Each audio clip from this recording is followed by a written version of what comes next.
What if I told you that I've found a crucial piece of Zelda lore that's been hidden in plain sight for nearly a decade?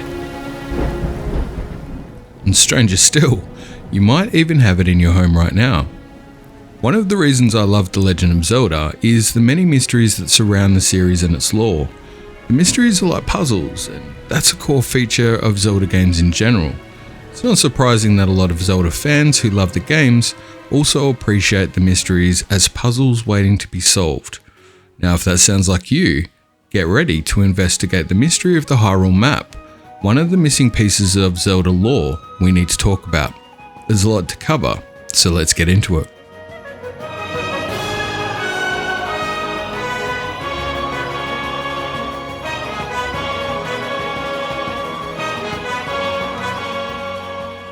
The first appearance of the Hyrule map dates back to 2014 on a puzzle released as official Nintendo merchandise distributed through various retailers.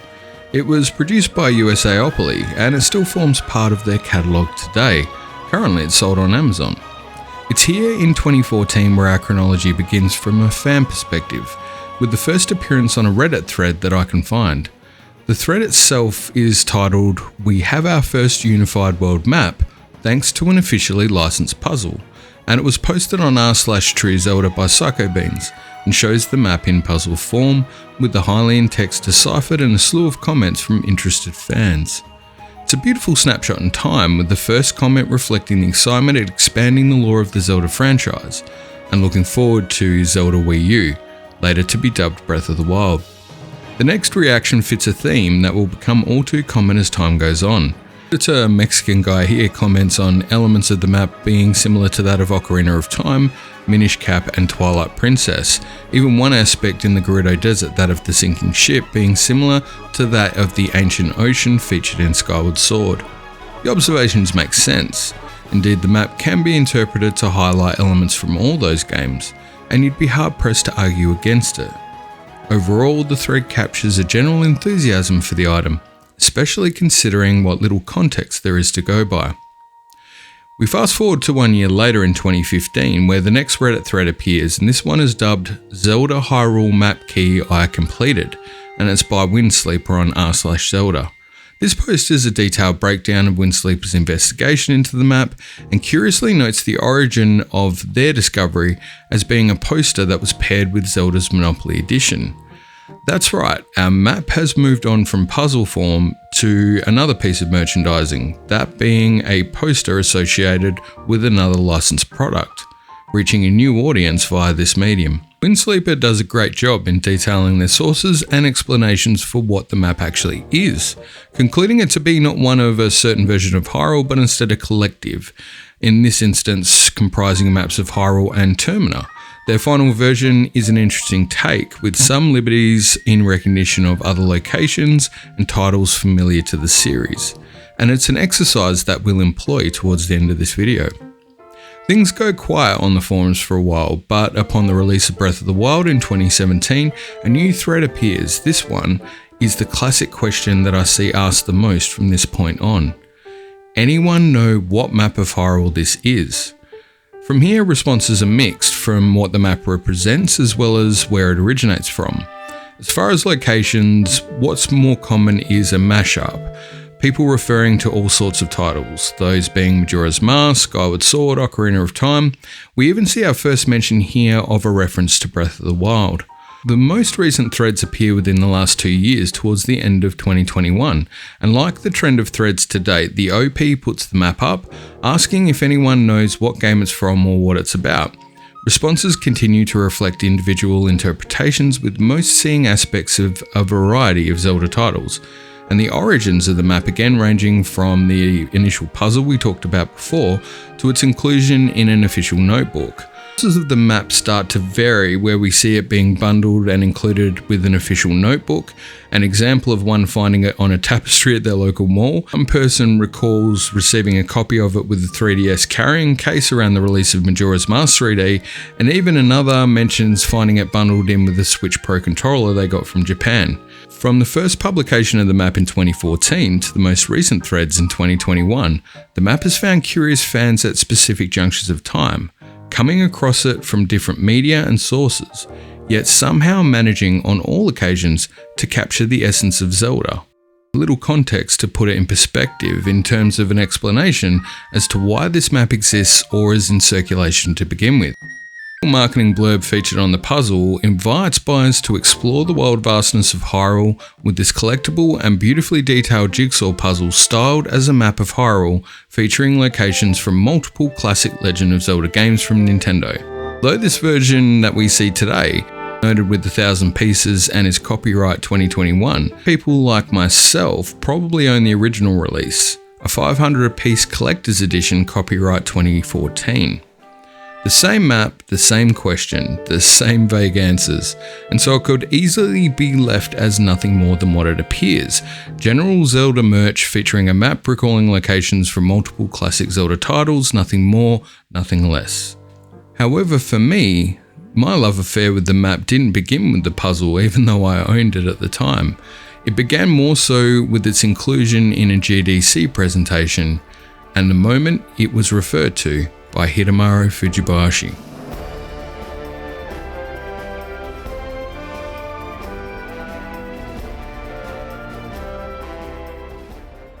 Hidemaro Fujibayashi's involvement in the Zelda series dates back to the Oracle games, where he worked as part of a collaboration between Capcom and Nintendo. Upon completion of those titles, he was brought directly into the Nintendo family, where he continued his work under the guise of Eiji Aonuma, leading to his directorial debut on Skyward Sword. Since then, he's continued to direct Breath of the Wild and indeed Tears of the Kingdom, which is no doubt a major driver of the similarity many people notice in these games, including the role of Hylia in the storylines of each specific title. His first game, that of Skyward Sword, precedes the first publication of the Hyrule map, but its purpose cannot be underestimated in any review. The title was set to tackle the origin story and coincided with the release of the first official Zelda publication in the form of Hyrule Historia, both releasing in 2011 and confirming the long-held theory that the titles were indeed connected, as it explains a wider Zelda universe of sorts. Crucial to this moment in time was the reveal of the much-maligned Zelda timeline, a chronicle detailing the games as a cohesive series of events that evidence the cycle of the hero, the princess and the villain in a battle over the realm of Hyrule. Controversially, however, it split the series into 3 distinct timelines following the events of one game, that being Ocarina of Time, and they were dubbed the Fallen, Child and Adult timelines.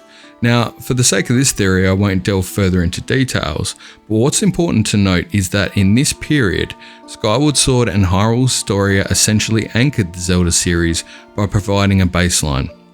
Any building of worth or construction of materials or even ideas must begin with a solid foundation, and in 2011, Zelda laid its foundation for the future. Now, while Skyward Sword would not meet expectations by and large, the storyline remained a standout aspect, and it paved the way for what was to come. The game also experimented with new features that would become hallmarks of its more successful evolution, which we would see in Breath of the Wild. Examples being similar to that of stamina management, the sailcloth, damage mechanics, and in-game item management. They all hinted at revolutionary mechanics that would define Breath of the Wild. In an Iwata-asked interview from 2014 regarding Skyward Sword, Aonuma makes an insightful revelation. He refers to how simplicity leads to a return to basics, and that new things are similar but different, and how they are born from here. It's a statement that echoes the development process itself, but also extends to mirror the story elements in Zelda, maybe even familiar to some playing Tears of the Kingdom now. It's fair to say that every adventure in Zelda tells a standalone story, with similar tropes permeating each legend, all similar to a degree yet somehow different. The same interview sees Hidemaro Fujibayashi welcomed by Iwata towards the end, where he expresses his concerns about the quote-unquote next work, detailing, I guess, the challenges that lay on the horizon regarding the development of Breath of the Wild. No surprise really there. Interestingly, he also references his learnings from Miyamoto, and how the universal appeal of Miyamoto's games provided the key to longevity and success. Putting it another way, he found that Miyamoto's games evoked a sense of feeling, and did not need to be understood by knowledge, culture, or maybe having a defined background or entry point to the game. The DNA of Zelda was in the way it could appeal to old fans and new, a sentiment that reinforced his work on Skyward Sword when he received feedback from a playtester during development. The revelation was almost serendipitous by nature. It proved how a return to the origin story of Zelda in Skyward Sword helped to welcome new players to the series, also providing that familiar feeling that long-term fans had come to expect. It's a perspective I keep in front of mind myself. Indeed, Zelda lore plays an important role, but engagement of the nuances within are voluntary by nature and don't really act as a price of entry, nor does it really intrinsically relate to what constitutes a Zelda fan. We all love the series for reasons that are personal to us, old and new, and in that way we bring a diverse viewpoint to the community that fosters appreciation on a variety of different levels. This revelation by Hidemaro Fujibayashi acts as an endorsement of sorts, considering the importance of the Hyrule map when we refer to the presentation at GDC I mentioned earlier. Here he reflects on the map as an asset he found when searching for inspiration in designing the world of Breath of the Wild. It's referred to in an ambiguous nature, saying how it doesn't represent the Hyrule that we see in Breath of the Wild, nor that of Skyward Sword, but how it manages to capture the spirit of everything Zelda. His opening remarks focused on the challenges the team had faced. The landscape had changed in terms of competition, hardware, and the player base, and in 2017, by and large, Zelda had become predictable. They needed to reinvigorate the series and retake the pioneering position they once held when Zelda created the very genre it now struggled to compete with. In reflecting on the series' origins and pointing to the original Zelda on the NES, the team found the inspiration they needed. Breath of the Wild would have to provide a feeling of adventure, exploration, and discovery that allowed the players, old and new, to create a story of their own. And it's following this key revelation that the Hyrule map appears, with Fujibayashi highlighting the piece as universal, an embodiment of the very spirit of adventure and everything iconic to Zelda, the perfect visual representation of the inspiration poured into the development of Breath of the Wild. The event becomes even more relevant to this theory when Fujibayashi pauses to highlight three particular features of the map. One is an area similar to that of the Great Plateau, but two others he mentions are floating islands and a cave entrance.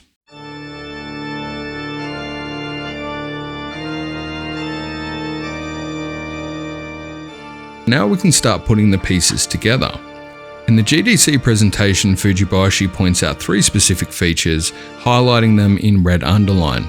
The first is an area reminiscent of the Great Plateau featured in Breath of the Wild, although he notes this is in the wrong location. But he also points out floating islands and a cave entrance. What's strange is that two of these features are distinct from Breath of the Wild, as in they don't feature at all in the map or the game. However, they do feature in Tears of the Kingdom. Also worth noting that later in the GDC presentation, we also saw examples of concept art which would turn out to play an important role in Tears of the Kingdom, one referring to Ganon amongst a floating palace or sky island, and another referring to Link's arm being damaged and the tool set within. But this representation in the GDC wouldn't be the only official endorsement from Nintendo. Barely 1 year later, the same map features in Zelda Encyclopedia, the third and final installment of the Goddess trilogy of books, providing extensive insights and depth to Zelda lore. Zelda Encyclopedia acts to comprehensively collect the many facets of the series and all the titles, providing a timeline that's adjusted since 2011's iteration in Hyrule Historia, and including a section of historical records covering the world and the Legend of Zelda throughout the ages. There's also a database of information covering locations, items, dungeons, enemies and monsters, as well as an archive of details specific to each and every game. It's a comprehensive collection that covers the series in its entirety, from the first game in 1986 to the point just prior to Breath of the Wild, and whilst Breath of the Wild is not included in the database of information, it's still featured in a final perspective. An interview with producer Eiji Aonuma is the last topic covered in the book. Acts similar to a journey, the opening section establishes the origin of Zelda from the creation to the Triforce and formation of Hyrule and the Hylians, and the map itself features prominently here at this very juncture on page 14, where it's described as a map depicting key locations of historical significance in Hyrule. It's a setting that should be familiar to anyone playing Tears of the Kingdom. More emphatically, however, it also adorns the cover sleeves of the tome, at the beginning and end, acting to bookend the publication from start to finish. Here we have the literal collective archives of the Zelda series from inception up to Breath of the Wild, and yet here we also have the Hyrule map, featuring as the first and last thing the readers see when they open the book. It's almost a metaphorical alpha and omega of the series collectively, and I couldn't imagine a more fitting analogy considering the Ouroboros-like emblem in the Tears of the Kingdom logo, let alone the themes that comprise the heart of Tears of the Kingdom and the storyline we're seeing play out. How significant are the locations depicted on the map? And indeed, how closely do they relate to Tears of the Kingdom? Well, the answers to both of those questions can be quite surprising. A few obvious call-outs would have to include the Gibdos located in the Gerudo Desert, and of course that pirate ship which is located in the southeast, almost seeming like it's about to invade a beachside town, something like Lurelin. But one reference in particular stands out amongst the more interesting divinations, and that's Castor Wilds. Up until now, we've explained how this map has universal appeal, generally being applicable to most Zelda titles of the past, but Castor Wilds as a reference is really specific. It's only mentioned in one title prior, and that's the Minish Cap. See here, Castor Wilds is a large marshy area in Western Hyrule and actually connects two areas, the Wind Ruins of the south and the Western Wood to the east. Ironically though, the Japanese translation of this term Castor Wilds turns out to be to Bantha Wilderness. Now, that has a direct reference when we look at Breath of the Wild and Tears of the Kingdom, that being the home of the Rito, and again, located to the west perfectly where we see Castor Wilds on the Hyrule map. There is more, and other elements of the game can be discerned when reviewing the map as a whole. In the upper left corner we have jagged sections of land protruding from the earth, and that's very reminiscent of Demise's Breach. We have the colder icy regions above which harken to the Hebra region, including the mountainous terrain, and indeed we can see a little single structure peeking out of the landscape. Kind of reminds me of the Forgotten Temple. In the southwestern Gerudo region I mentioned before, we have the Gibdos, and they're intimately tied to the story and location in Tears of the Kingdom. We also notice a sinking ship indicating quicksand, one of the regional phenomena that does exist in that area, as well as a structure that seems iconically reminiscent of the Lightning Temple. One of my favourites here is the large Leviathan bones as well. Now, for me, that acted as one of the biggest clues dating back to Breath of the Wild when I saw this map. It had more than a passing resemblance, and it seemed to reflect the current version of Hyrule. The Gerudo area is also surrounded by mountainous areas that we could align with that of the Gerudo Highlands. Towards the bottom of the map is a curious object I found difficult to reference until Tears of the Kingdom. The almost oblong egg-shaped stone is eerily similar to the shrines that we see in Tears of the Kingdom. Towards the middle of the map we see some other iconic references. We've got Lake Hylia and the Hylia Bridge, which echoes Twilight Princess as well as Breath of the Wild and Tears of the Kingdom, as well as iconic locations from Ocarina of Time, examples being Lon Lon Ranch, the Lost Woods and the Great Deku Tree, again featuring in Tears of the Kingdom. Following the southern coast around, we see a location that could easily be identified as a township, that being similar to Lurelin. We mentioned before the pirate ship off the coast, foreshadowing events that we see play out in game. And further out from the township and past the immediate ocean, we see a small island. That's more than a passing resemblance to Eventide Island we see in game. Kakariko Village had me confused, and this is one that's maybe interpretable, but I always thought it was strange when I looked at this map. It seems to be there with the windmill depicted closely to the castle just off to the east, but knowing the history of Breath of the Wild and Tears of the Kingdom, we know that the Sheikah were forced from their homes in the events of Breath of the Wild's tapestry, referring to the 10,000 years ago calamity. That could make sense when we consider the location of the stone which features the Sheikah Eye symbol to the east of the map.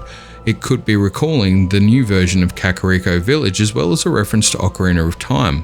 It heralds the current home of the Sheikah as well as referencing the past, a beautiful marriage of sorts. Could make sense if we consider the location of the stone featuring the Sheikah Eye symbol to the east of the map. This almost heralds the current home of the Sheikah, the Kakariko Village we know from Breath of the Wild and Tears of the Kingdom, as well as providing a dual reference to the Sheikah Eye stones that are featured in Ocarina of Time as well as Skyward Sword. To the north we have the iconic Death Mountain location, which is a staple amongst most Zelda titles. And if we move across to the Great Plateau-like area and cave entrance that was hinted at by Fujibayashi, we can notice a spider reference.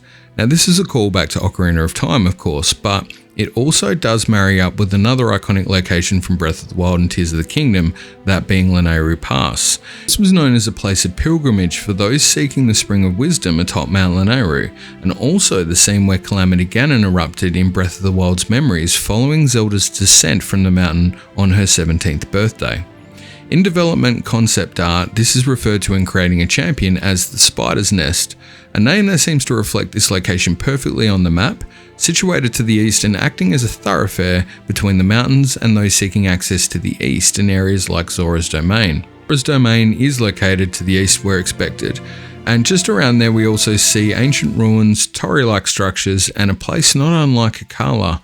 Here we also see those floating sky islands, with one featuring a structure that I can't help but liken to the Temple of Time. There's other random features around the map as well, for example the Octoroks, the Stalfos, wolves and choo-choos, and of course the dragons as well. Collectively they manage to respectfully acknowledge the past in terms of previous Zelda titles, but also indicate enemies or encounters that are present in Tears of the Kingdom. Now, all of these are simply my interpretation of the artist's work, particularly compared with what I've experienced in Tears of the Kingdom to date, noting I haven't actually finished the game yet. The fact that certain features or locations align specifically with this title is what I find the most interesting, and Castle Wilds is a perfect example. While the map embodies the spirit of so many Zelda adventures, that name traditionally was only ever specific to the Minish Cap up until Breath of the Wild, and while Breath of the Wild doesn't exactly align with the map, it does align with Tears of the Kingdom when we consider the Sky Islands and the caves which are iconic to that game. Consideration is the choice to use the modern variant of ancient Hylian scripting which debuted in A Link Between Worlds in 2014. You see, that dates the map essentially and provides perspective about when it was released as part of official Zelda merchandise. The Minish Cap itself released in 2004, and it begs the question as to why a generic depiction of Hyrule that features key locations of historical significance, as explained in Zelda Encyclopedia, would specifically cite a location that surfaces in one title only, and one being from a decade prior. It would limit the universal appreciation of the map across the franchise, a decision that would seem arbitrary and nonsensical. It would be understandable, however, if the location was included as part of a longer-term plan, one where potentially Fujibayashi envisioned a result of sorts, a way to reunite Hyrule by a return to its origins. Indeed, this map, imperfectly done, but representing the composition of Zelda's past with its future, and a plan to unite the series under a common understanding. A universal appeal derived from Miyamoto's DNA itself, one about a sense of feeling, and one that is universal. Hyrule would be familiar, invoking a feeling amongst the fan base of times past, without being specific to any story or timeline, and easily recognisable by fans new and old.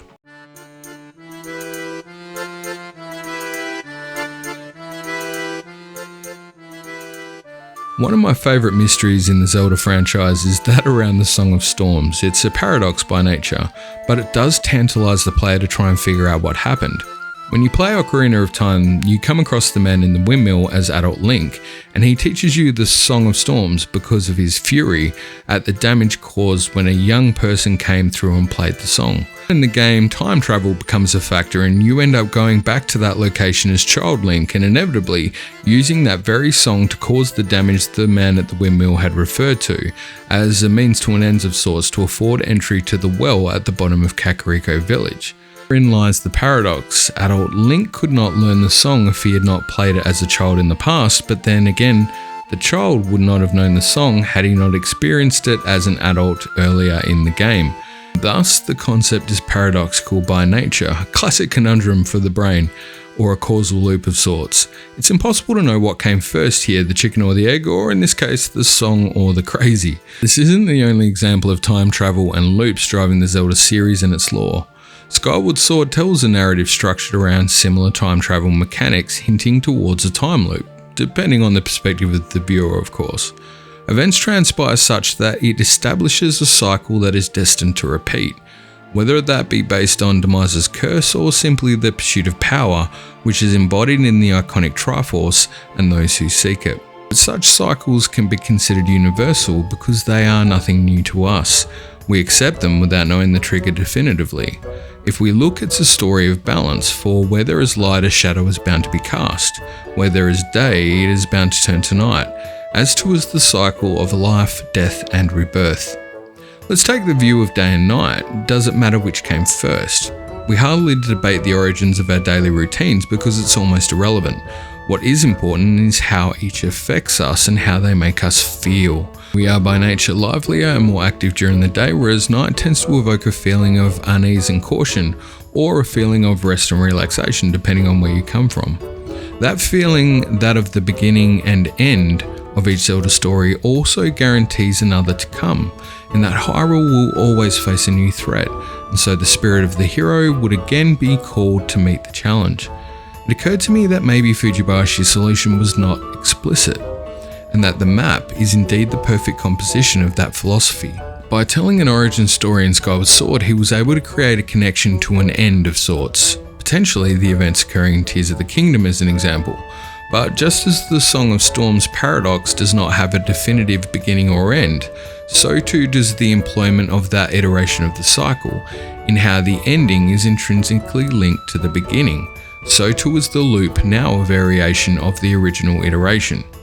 And that's because the events of the past have now been altered in this particular cycle.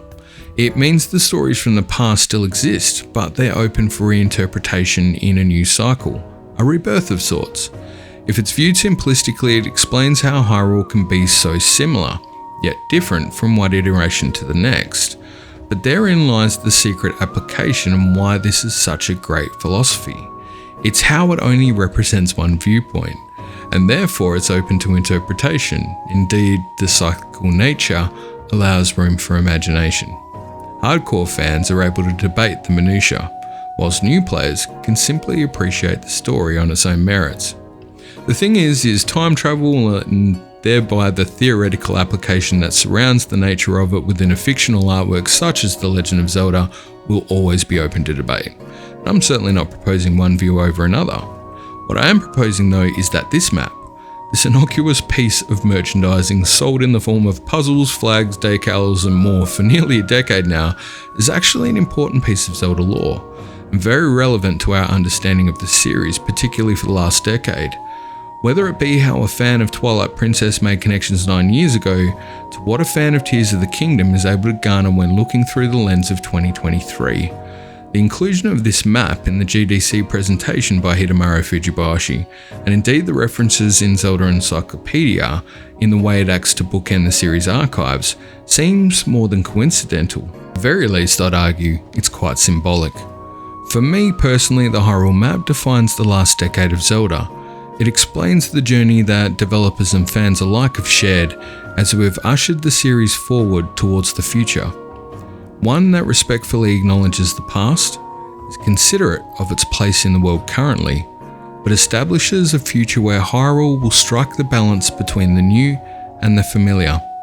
Let's call it an unfamiliar Hyrule. But what I know is that's only my perspective, and what matters more is what you think. I'd love to hear more in the comments, especially what you see in the map, maybe how you've come across it in the past, whether you have it or not, and what you think it could relate to in the future, maybe even DLC. If you enjoyed the video, a like goes a long way, and feel free to leave any thoughts you have in the comments. This video actually marks the celebration of the 2-year anniversary of GameSmiths, so I'd really like to say a huge thank you to everybody who supported the channel in that time. Moving forward, I'm hoping to branch out into some other mediums, maybe even trying to do it via podcast, just simply to speed up the production time. It takes a long time for me to do the edits outside of my usual day job. But ideally, I'd like to speed up that conversation.